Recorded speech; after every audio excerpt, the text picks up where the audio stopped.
En la vida tenemos que ser inteligentes. Necesitamos inteligencia para vivir. Esa inteligencia es una capacidad, es un don que Dios nos da, porque la Escritura nos dice que la inteligencia viene de Él. Y nos la da para que nosotros razonemos, analicemos las cosas de una manera sensata, con prudencia, con cordura, y podamos ir encontrándole el modo a la vida, el hilo a la vida. Y de esa manera tengamos días llenos de bendición,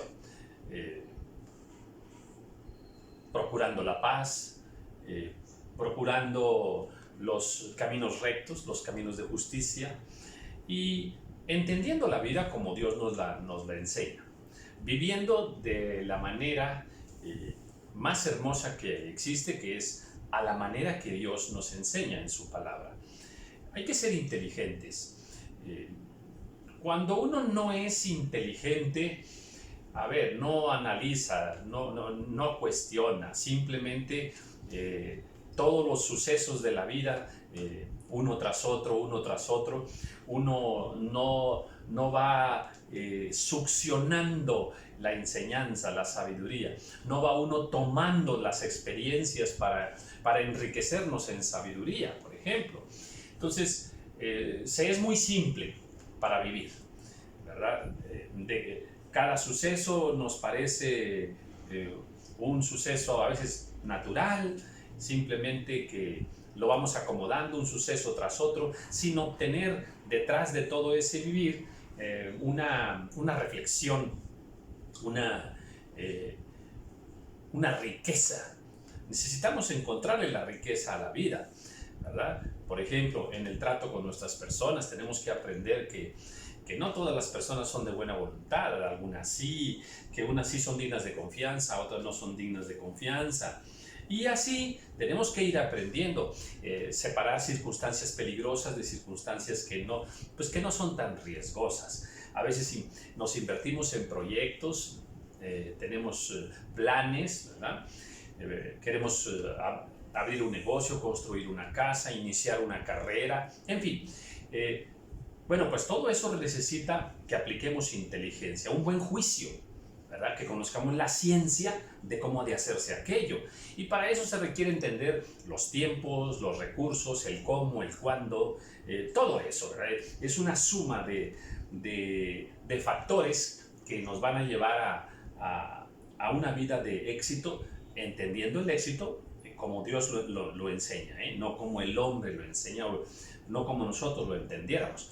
Muchas veces para nosotros el éxito es nada más que me den el mejor puesto, que traiga yo el mejor coche, que tenga yo mucho dinero, que alcance mis objetivos terrenales de esparcimiento, por ejemplo, viajes, diversiones y más cosas así. Entonces, aquí estamos hablando seriamente.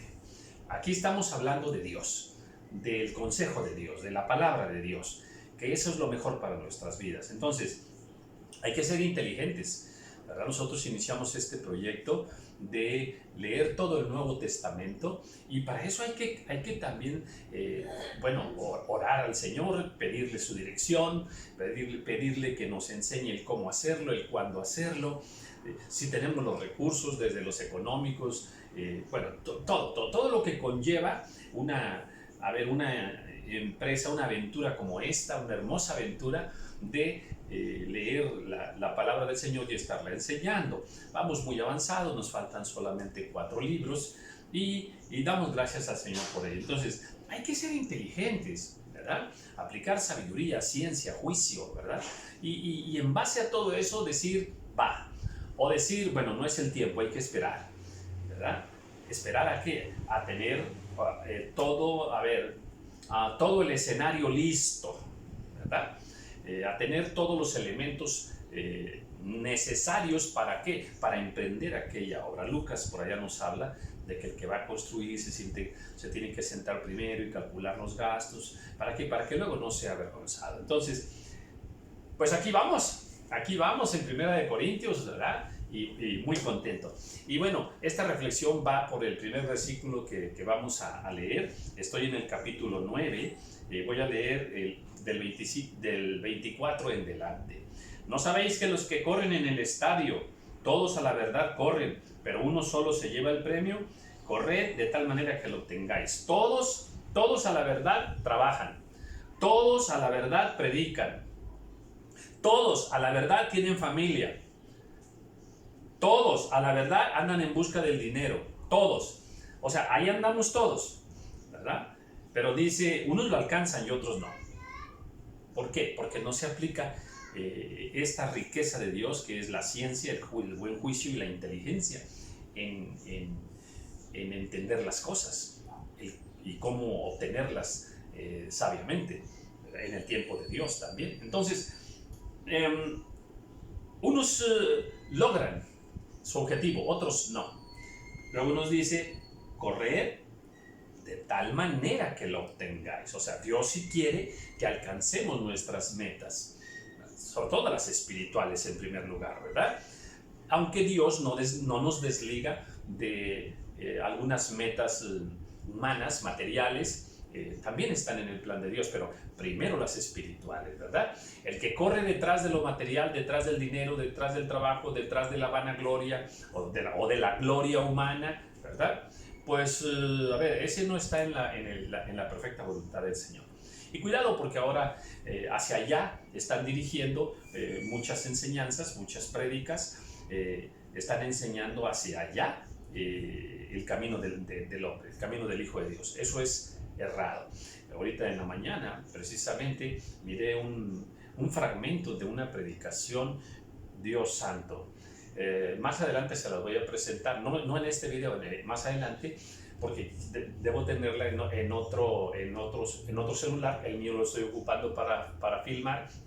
Debo tenerlo en otro celular y para que escuches ese mensaje, un mensaje que le daría vergüenza al apóstol Pablo, al apóstol Pedro, ¿verdad? Los siervos de Dios nunca predicaron de esa manera.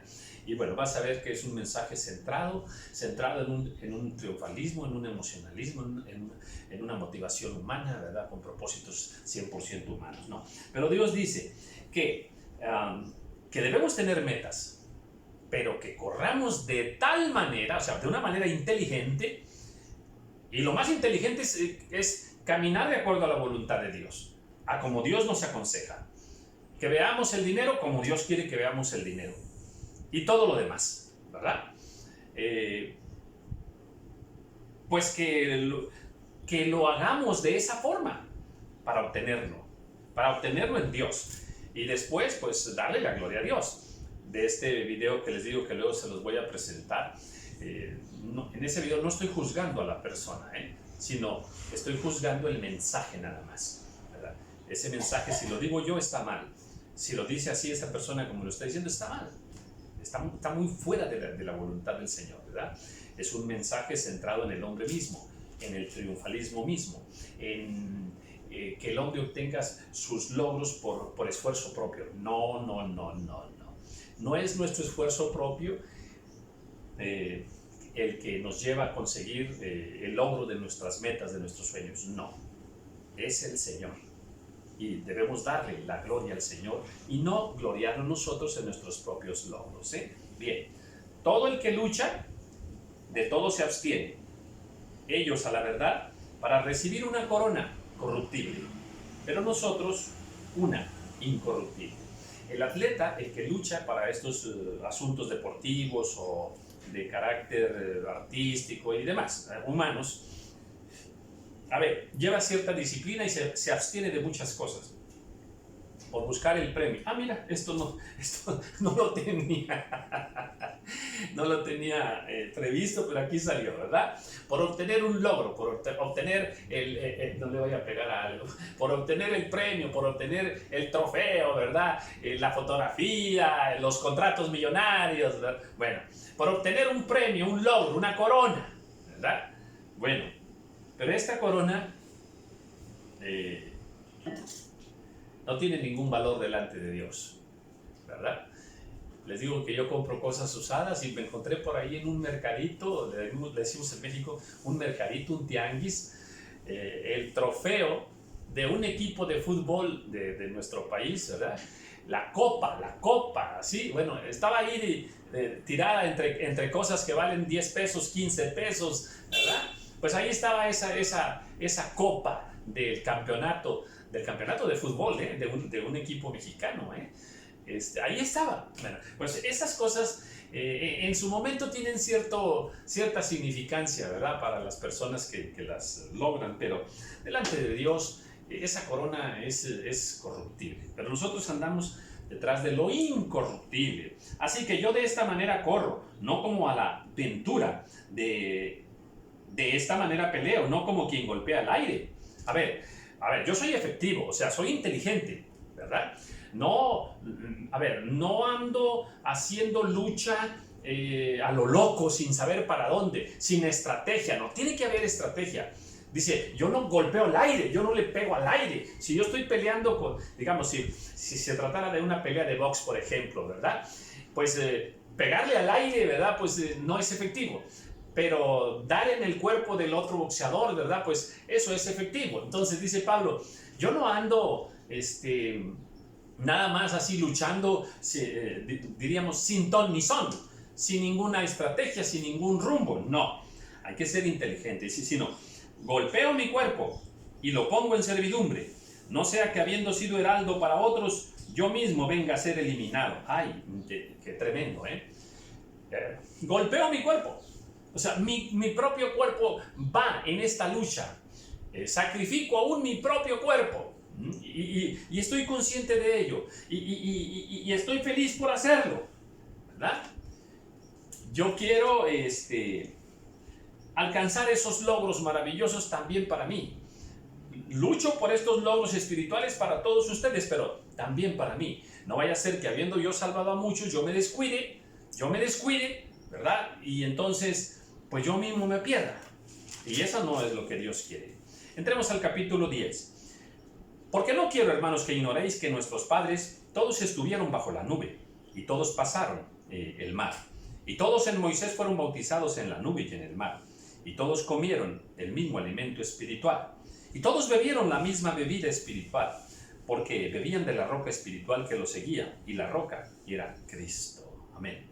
Bueno, ahora nos refiere a aquel simbolismo de los eventos que están allá cuando salen de Egipto, ¿verdad? Y pasan el mar y aquella nube que los cubría. Y nos dice que, bueno, en ese momento todos estaban siendo capitaneados por la voluntad del Señor a través de Moisés. Bien, pues dice, aquello que sucedió tiene un reflejo espiritual, un impacto espiritual. Era un simbolismo. Era ser bautizados en la nube y en el mar. Era, comer el alimento espiritual, beber el alimento espiritual. Y el alimento espiritual, ¿verdad? Se bebía de la roca, aquella roca a la que le salió agua. Esa roca era Cristo. Santo el nombre del Señor. Entonces, todos los eventos que están, una cosa es, conocer los eventos. Oye, ¿sabías que Dios sacó agua de la roca? Ah, sí, ese es un evento, ese es un suceso maravilloso. Sí, pero ahora, ¿sabemos qué quiere decir? O sea, ¿qué significa? Tremendo, ¿verdad? Sabemos que Dios les mandó maná del cielo. Bueno, ¿y ese maná qué es? ¿Qué significa? ¿Y aquella nube que los cubría? ¿Qué significa? ¿Y aquel arco iris? ¿Qué significa? En fin, cuando leamos la palabra del Señor, también tenemos que considerar y darles la validez correcta ¿a qué? A los simbolismos bíblicos, ¿verdad? A lo que Dios habla en su palabra, porque es lo correcto. Mire, a veces nos equivocamos mucho en eso. Por acá en el libro de los Hechos vemos cómo Pedro por ahí ve una visión de unos animales que bajan y nosotros, hemos interpretado incorrectamente qué significa esa visión. Y le damos una visión, le damos un entendimiento, una explicación que Pedro no le dio. Creemos que nosotros, Dios le dio una visión a Pedro. Y entonces nosotros la interpretamos en lugar de Pedro. Pedro le dio una interpretación y nosotros la interpretamos de otra manera. Bajaron aquellos animales, Pedro mata y come, ¿verdad? Lo que yo he limpiado tú no lo llames común e inmundo. Y nosotros creemos y decimos que en esa visión todos los animales fueron limpios y que ya podemos comer reptiles que se arrastran, víboras, cerdo, conejos, todo tipo de animales del mar. No, eso es mentira. La interpretación que Pedro le dio allí fue que lo aplicado a los seres humanos, a los gentiles, en aquel caso que eran inmundos, ¿verdad? Y que Dios había quitado esa inmundicia. Pero Pedro mismo ahí dice ahí mismo cuál fue la explicación que Dios le dio con respecto a esa visión. Dice, porque a mí me ha mostrado Dios que a ningún hombre llame, a ningún hombre, y lo refiere a los hombres, y nosotros lo aplicamos a los animales. ¿Por qué? Porque cuando nos desfasamos del simbolismo de Dios, de la representación que Dios nos da, como en este caso que estamos viendo, vamos a errar en los conceptos de Dios. Entonces, todos los animales que Dios dice que son inmundos, siguen siendo inmundos. Ahí, en esa visión, Dios no limpió los animales. Dios limpió a los hombres. Bien, y eso lo dice Pedro ahí, Pero de los más de ellos no se agradó Dios, por lo cual quedaron postrados en el desierto. Mira, Dios se manifestaba tremendamente y muchos de ellos seguían ofendiendo a Dios y Dios no se agradó de ellos. Por eso los dejó ahí muertos en el desierto. Mas estas cosas sucedieron como ejemplo para nosotros, para que no codiciemos cosas malas como ellos codiciaron. ¿Qué los perdió? La codicia. La codicia. Entonces, todo lo que pasó en el Antiguo Testamento es un ejemplo para nosotros, para que entendamos cómo es Dios, qué quiere Dios, qué es lo bueno para Dios y qué no es lo bueno para Dios. Eso también sucede en los mandamientos, Todos los mandamientos que están en el Antiguo Testamento son buenos, son justos, son rectos. Aunque a nosotros nos parezca que no se aplican, que no es correcto, que eso no está bien. Cuidado, estamos diciendo que Dios se equivocó, que Dios puso mandamientos injustos. No, en ninguna manera. Todos esos mandamientos raros, extraños que vemos ahí, que una persona se podía hasta vender y comprar con dinero, que el sueldo de una mujer debe ser menor que el sueldo de un varón, ¿verdad? Y ahí lo especifica punto por punto el Señor, ¿verdad? Bueno, todo eso es correcto y es justo, aunque a nosotros, al tiempo presente, nos parezca injusto, ¿verdad? No, Dios no es injusto. Entonces, a ver, aquellos mandamientos que Dios puso en aquel tiempo son un ejemplo para nosotros de lo que debiera ser lo correcto en todo tiempo, porque eso es en todo tiempo y en todo lugar. Entonces, bueno, ya hablaremos de eso más adelante cuando hable sobre los mandamientos que Dios dio en el Antiguo Testamento. Dice, ni seáis idólatras como algunos de ellos, según está escrito. Se sentó el pueblo a comer y a beber y se levantó a jugar. La idolatría es aborrecida por nuestro Dios. Ni forniquemos como algunos de ellos fornicaron y cayeron en un día 23,000. Ese pecado de la fornicación ha acompañado a hombres y mujeres desde el inicio, desde el mismito inicio de la creación. Es un pecado que ha hecho caer a millones y millones y millones y millones de seres humanos. Es difícil que uno no caiga con el pecado de la fornicación. Ni tentemos al Señor, como también algunos de ellos le tentaron y perecieron por las serpientes. Ni murmuréis, como algunos de ellos murmuraron y perecieron por el destructor. Murmuración, fornicación, idolatría, codicia, son cosas de las cuales nosotros tenemos que evitar. Y estas cosas acontecieron como ejemplo y están escritas. ¿Para qué? Para amonestarnos a nosotros, a quienes han alcanzado los fines de los siglos. Todo lo que está escrito en el Antiguo Testamento es para que nosotros entendamos lo que es correcto y lo justo. No importa que vivamos en una nación que es una nación gentil, una nación que no es el pueblo de Dios.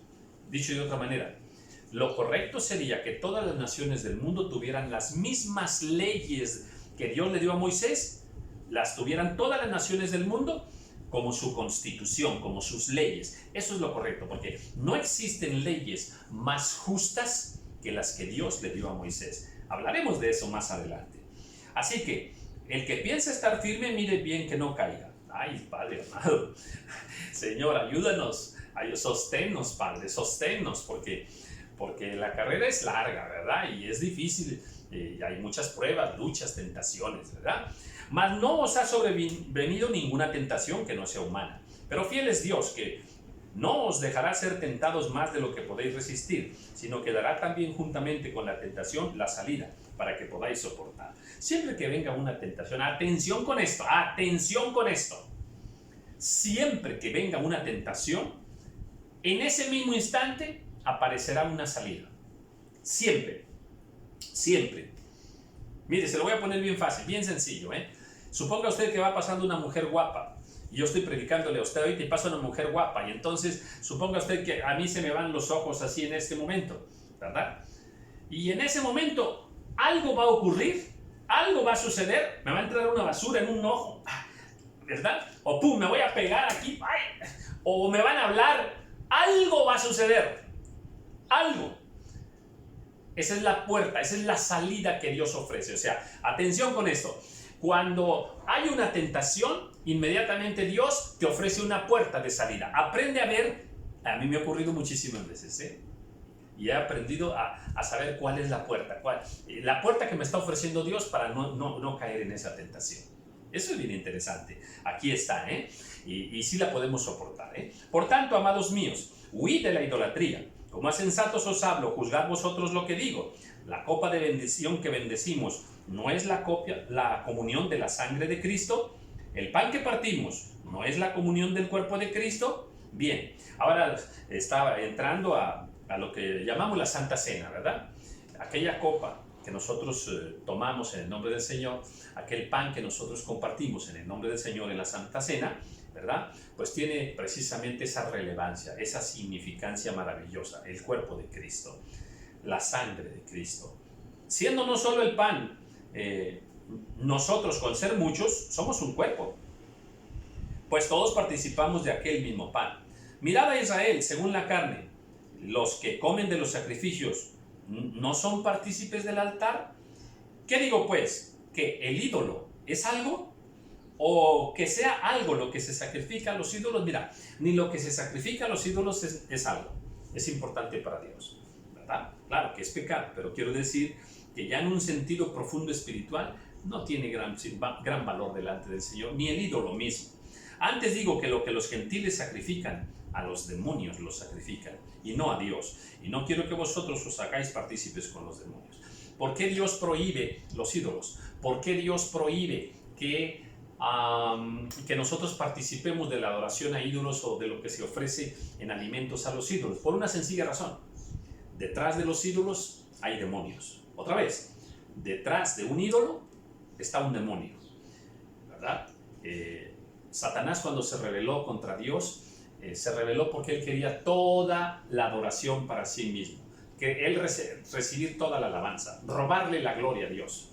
Pues ahora lo hace a través de ídolos, porque toda persona que se postra ante ídolos se está postrando ante demonios, no ante Dios, y así Satanás le está robando la gloria a nuestro Dios. Entonces dice aquí, a ver,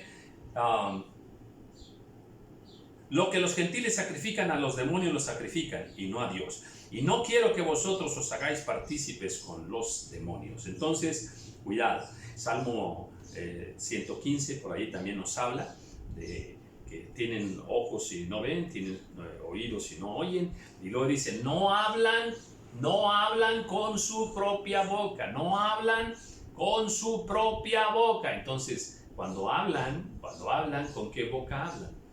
Si no hablan con su propia boca.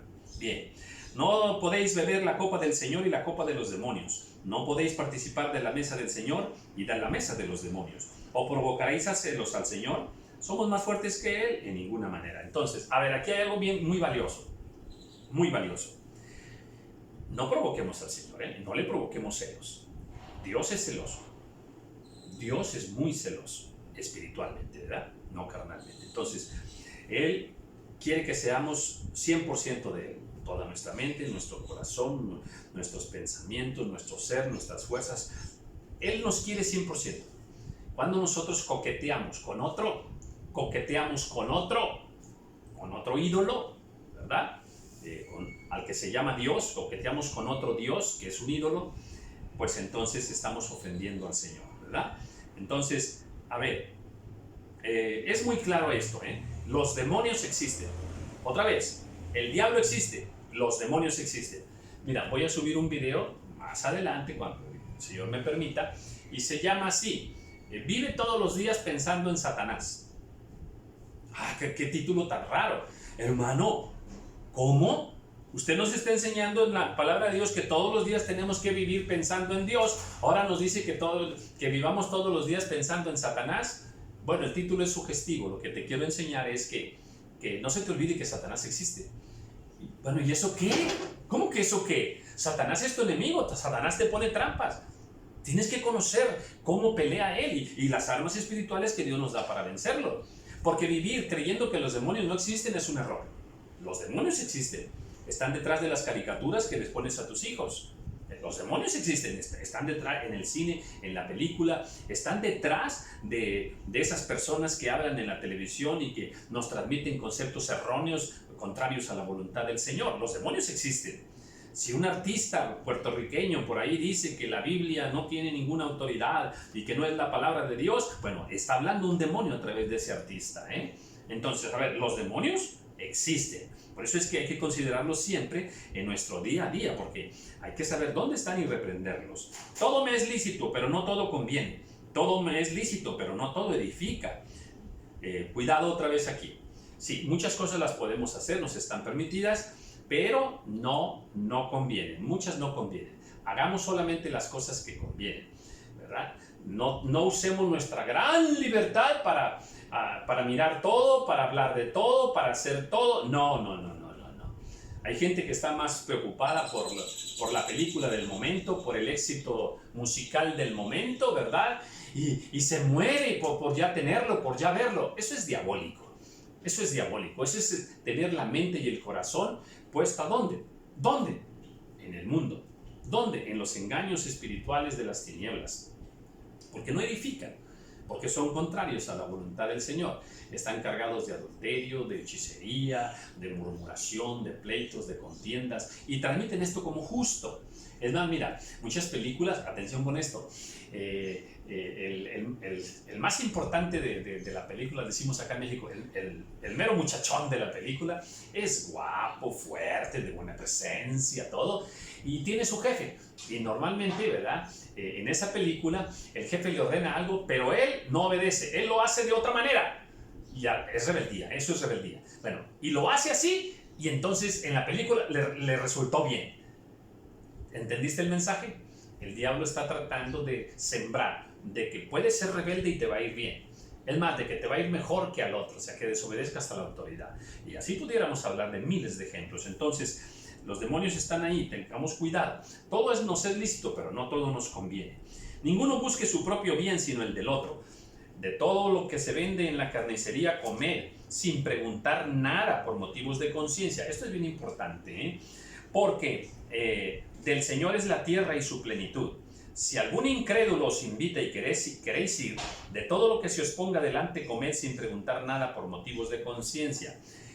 Mire, si nos invitan a algún lugar, ¿verdad? Y nos ponen ahí algunos alimentos, comámoslo, oremos, limpiémoslos de toda contaminación, y bueno, y van a ser limpios y podemos comerlos. Pero ahora viene, ¿cuándo no? Dice, mas si alguien os dijere, esto fue sacrificado a los ídolos, no lo comáis. No lo comáis. Ok. Mira, estos tamalitos se los ofrecimos, no sé, a tal ídolo, ¿verdad? Estos son dulces de Halloween. Mira, es más, te lo pongo así. Yo fui profesor muchos años y tenía mis alumnos. Entonces, está la fiesta de Halloween ahí en mi escuela. Yo no participo de ella. Si viene un niño o un compañero maestro y me dice, me daba algunos dulces, yo los agarraba. Esa ofrenda no significa nada. Pero, si me dijera, mire, profe, son del Halloween, entonces cuando ya te está diciendo que son de ídolos, o tamalitos ofrecidos a ídolos, ¿verdad? Algún guiso especial ofrecido ahí sí, testifícale y no lo comas. Ahí sí. Pero mientras no te diga nada, cómelos. Pero ya cuando te dicen que fue sacrificado, ahí entonces ya no lo debemos comer. Dice, mas si alguien nos dijere, esto fue sacrificado a los ídolos, no lo comáis. ¿Por qué? Por causa de aquel que lo declaró. Hay que testificarle a él, ¿verdad? Con el no ya le estás certificando. Y por motivos de conciencia, de tu propia conciencia también, dice, porque del Señor es la tierra y su plenitud. La conciencia, digo, no la tuya, sino la del otro. ¿Por qué? ¿Por qué has de juzgar mi libertad? ¿Por la conciencia de otro? Interesante, esta es una pregunta muy bella, ¿verdad? No se ha de juzgar mi propia libertad por la conciencia de otro. Y si yo con agradecimiento participo, ¿por qué he de ser censurado por aquello que doy gracias? Si pues coméis o bebéis o hacéis otra cosa, hacedlo todo para la gloria de Dios. Esto es bien importante y es todo un tema para ampliarse con varias horas de enseñanza, enriquecerlo con muchos versículos de la palabra del Señor. Solo que en este ejercicio espiritual vamos leyendo y hacemos comentarios breves, ¿verdad? Bien. No seáis tropiezo ni a judíos, ni a gentiles, ni a la iglesia de Dios. No seamos tropiezo ni a hermanos en Cristo, ni a familiares, ni a compañeros. Seamos sabios, seamos inteligentes y aprendamos esta sabiduría de Dios de cómo conducirnos nosotros nuestra vida en medio de un mundo contaminado, ¿verdad? En medio de un mundo lleno de filosofías, de valores contrarios a la palabra del Señor y sobre todo entre más tiempo va pasando, más rebeldía hay contra las cosas del Señor. Porque el diablo está trabajando desde Adán, está trabajando en todas las generaciones para ir distorsionando todo lo que tenga que ver con Dios. Y los hombres son engañados y se los presenta de una manera tan como que es correcto, como que está bien lo que las tinieblas nos enseñan. Y son engañados, No, solo Dios dice la verdad. Todo lo que es de las tinieblas es mentira, es diabólico. Bien, y vamos a terminar. Dice, como también yo en todas las cosas agrado a todos, no procurando mi beneficio, sino el de muchos, para que sean salvos. Sed imitadores de mí, así como yo de Cristo. Bueno, cerramos aquí diciendo que, yo no ando buscando mi beneficio propio, sino el de los demás. Busco que sean salvos, ¿verdad? Y bueno, pues en esto sean imitadores de mi vida, de mi testimonio. Bien, cerramos aquí diciendo esto. No busquemos lo nuestro propio, la satisfacción nuestra, el beneficio propio. Aprendamos que en Cristo Jesús hay que vivir para los demás. Hay que buscar el sacrificio, ¿verdad?, por los demás. Esto aplica a muchísimas cosas de la vida diaria. Entonces, primero yo. No. Primero los demás y después nosotros. El que quiera ser el primero, sea el postrero y sea el servidor de todos. Bendiciones.